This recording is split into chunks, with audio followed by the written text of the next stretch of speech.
The gates of ADX Florence loomed ahead, their iron bars cold and unyielding. Vincent stood before them, the weight of his conviction pressing on his shoulders. He hadn't committed the crime that had sent him to this place, but it didn't matter.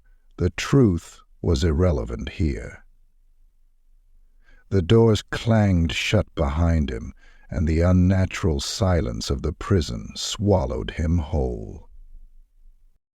It was worse than he imagined. The air was thick, as though the very atmosphere inside the walls of ADX Florence was too heavy to breathe. Every step echoed in the hallways, reverberating with a loneliness that made his pulse race. He could hear his heart thumping in his chest, louder than the clanking of his boots against the cold floor. The warden's tour was brief. The guards, cold and indifferent, led him through the labyrinthine halls. Each door that clanged shut behind him was like a small piece of his freedom locked away forever. The prison wasn't just built to hold the worst of humanity. It was designed to break them, to twist their minds until they no longer knew what they were, to keep them in eternal isolation. Vincent was taken to his cell, a small, sterile room with nothing but the barest of amenities, a thin cot, a sink, a toilet. The walls were painted in an institutional gray, the floor a dull concrete. The fluorescent light above flickered for a moment before settling into its endless hum. The silence, it was everywhere, suffocating, stifling. It felt as though the air was pressing down on him, squeezing the life out of him. At first, Vincent tried to rationalize it. The oppressive quiet was just a side effect of the isolation. The guards, he told himself, kept the prisoners subdued, and the silence was part of that control. But that night, as he lay on his cot, something stirred in the shadows. A soft whisper. At first he thought it was his imagination, but it came again, faint, like the rustle of wind through dry leaves. He sat up in bed, straining to listen. His cell was empty, no one there. Yet the whispering continued, quiet, distant words that made no sense. Vincent was not the one he expected.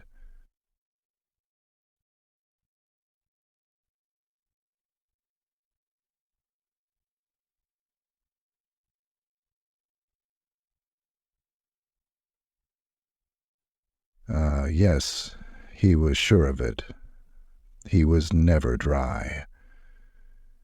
Yes, that sounded like quite a familiar word. That was quite a whisper, he said. When the whisper vanished, 100,000 horrible thoughts ran through his mind. How? He tried to shake it off, and telling himself that it was just the isolation getting to him. But the whispers grew louder, more insistent, creeping into his mind, pressing against his thoughts. He began to hear them when he was awake, when he walked through the prison halls, when he lay down to sleep. Every time he closed his eyes, the whispering followed him. Days blurred together in a haze of confusion and fear, The walls seemed to close in on him, and the corridors of the prison twisted and turned in ways that defied logic. He would walk down one hallway, then find himself standing at the same corner again. The prison had become a maze, impossibly vast, and yet infinitely small. He could feel it, like a presence lurking just beyond his sight, watching, waiting for him to lose his mind. The inmates, all hardened criminals, spoke in hushed tones about the curse of ADX Florence. Some claimed that the prison had been built on an ancient site, one where dark rituals had been performed long before the prison's walls were erected.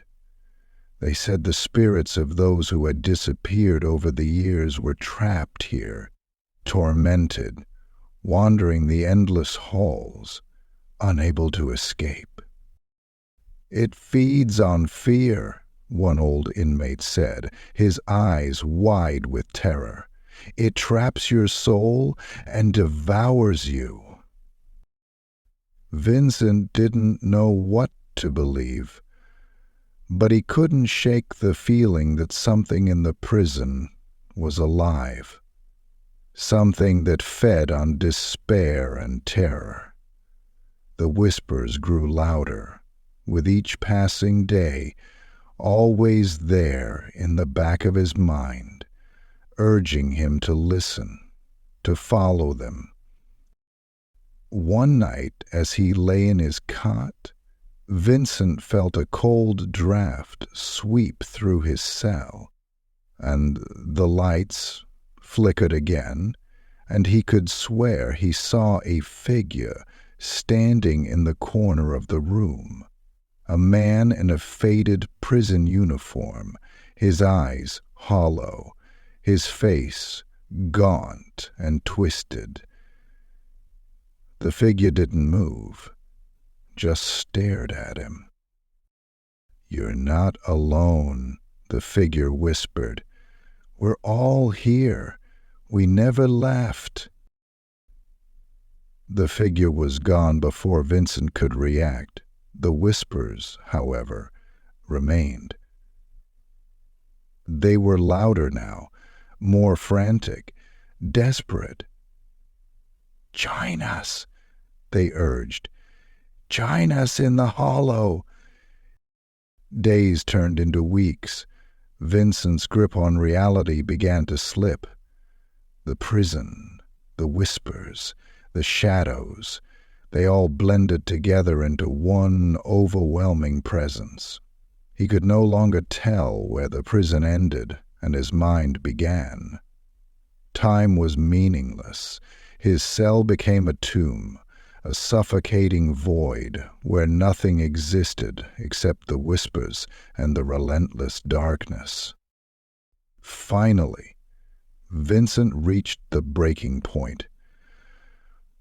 He tried to run from the whispers, from the prison. But no matter how far he ran, he always ended up back in his cell, staring at the same walls, hearing the same voices. The prison had him. It had claimed his soul, just like it had claimed the others before him, and as the whispers grew louder, Vincent realized the truth.